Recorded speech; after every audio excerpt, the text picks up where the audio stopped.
안녕하세요. 오순절, 이 땅에 성령 하나님께서 약속대로 오셨던 것을 기념하는 성령 강림주일이 다가오고 있습니다.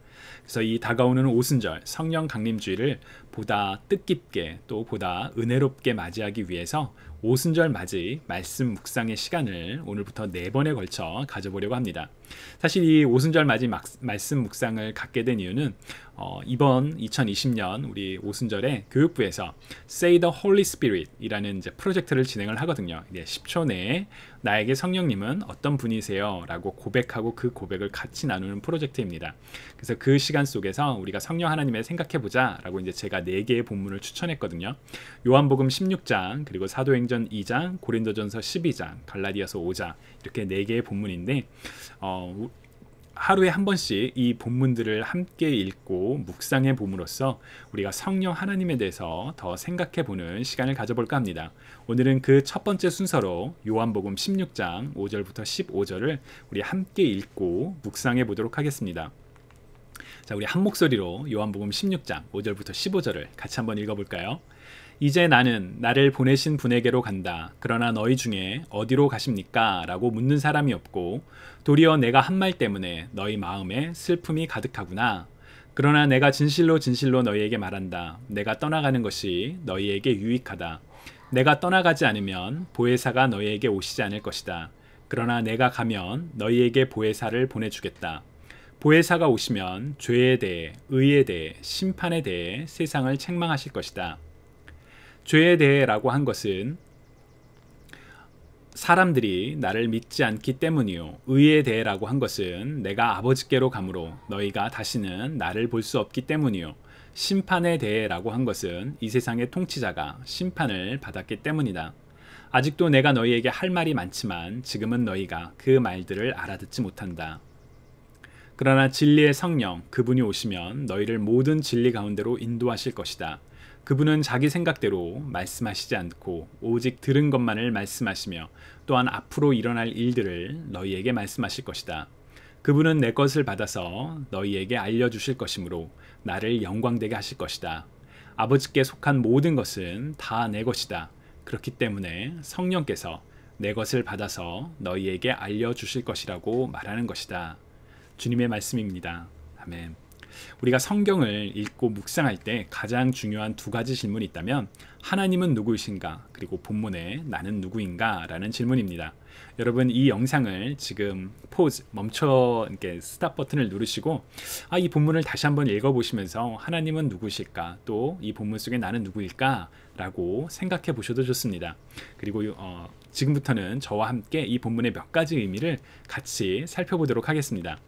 먼저 5절과 6절을 보내시면 이제 나는 나를 보내신 분에게로 간다. 그러나 너희 중에 어디로 가느냐고 묻는 사람이 없고 너희 마음에 슬픔이 가득하구나 라고 예수님께서 말씀하시죠. 우리가 성경을 읽을 때 굉장히 중요한 것 중에 하나는 이 내용이 우리가 읽고 있는 이 본문이 지금 어떠한 맥락 속에서 이루어지는지 그 배경을 아는 것입니다.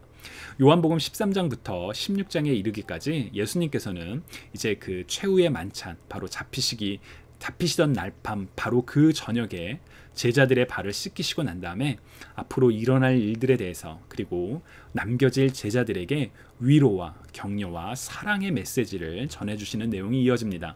그래서 이제 그런 내용을 말씀하셨을 때 근데 너네들이 슬픔이 가득하구나 라고 이제 제자들을 걱정하시면서 예수님께서 말씀을 이어가시죠. 그리고 7절에 보시면 이제 내가 진실로 진실로 너희에게 말한다. 예수님께서 굉장히 중요한 말씀을 하실 때 이 표현을 사용하시죠. 내가 떠나가는 것이 너희에게 유익하다. 제자들은 지금 예수님이 떠나는 것에 대해서 너무 슬프고 걱정이 되는데 오히려 그것이 너희들에게 좋은 것이다 라고 말씀하세요. 왜냐하면 예수님께서 떠나가지 않으면 보혜사가 너희에게 오시지 않을 것이다. 그러나 내가 가면 너희에게 보혜사를 보내주겠다 라고 약속을 하시죠. 자, 보혜사 사실 이게 한자어로 해서 한자어에 익숙하시지 않은 분들은 보혜사가 도대체 뭐지? 이런 생각을 하실 것 같아요. 보혜사를 그대로 그냥 한자를 보면 지킬 보자에 은혜를 지키는 자 이런 식의 의미거든요. 근데 이 원어 파라클레이토스라는 이 단어는 이제 여러 가지 의미로 번역이 돼요. 보호자, 대언자, 대변자. 그래서 영어 성경마다 이 번역이 조금씩 다릅니다. 예를 들어 킹 제임스 버전 같은 경우에는 comforter, 위로하는 사람 이런 표현을 쓰기도 하고요. NIV 같은 경우는 counselor, 상담하는 사람. 그리고 NRSV 같은 경우는 advocate, 대변하는 변호인, 변론하는 그런 사람. 그리고 NASB 같은 경우는 helper, 돕는 사람. 그러니까 다 의미가 이 보혜사께서 하시는 그 일들을 잘 보여주는 일이죠. 바로 그 성령 하나님께서 너희들에게 오실 거야. 근데 그분은 너희의 위로자고 너희의 상담자며 너희를 변호하시며 너희를 도우며 아버지께서 주신 그 은혜를 모두 보존하게 하시는, 지키시는 바로 그분이 오실 거야 라고 약속을 해주십니다. 우리가 기다리는, 우리가 이제 또 제자들이 2000년 전에 기쁨으로 맞이했던 오순절은 바로 이 예수님의 약속이 성취되었던 날이죠. 그리고 예수님께서는 계속 보혜사가 오시면 죄에 대해, 의에 대해, 심판에 대해 세상을 책망하실 것이다 라고 이야기를 합니다. 저는 사실 이 부분이 이제 8절부터 12절까지 이어지는 이 내용이 잘 좀 이해가 쉽게 되지 않았어요. 왜냐면 책망하신다는 게 뭐지? 내가 생각할 때 보통 책망은 막 이렇게 혼내고 그런 의미인데, 사실 이 책망으로 번역된 그리스어 엘렌초라는 이 단어는 죄를 입증하다, 죄가 드러나게 하다, 혹은 기소하다. 그러니까 이제 어떤 것이 잘못되었는 건지를 분명하게 보여주신다라는 그런 의미입니다. 자, 그렇다면 죄에 대해 책망한다는 것은 무슨 뜻일까요?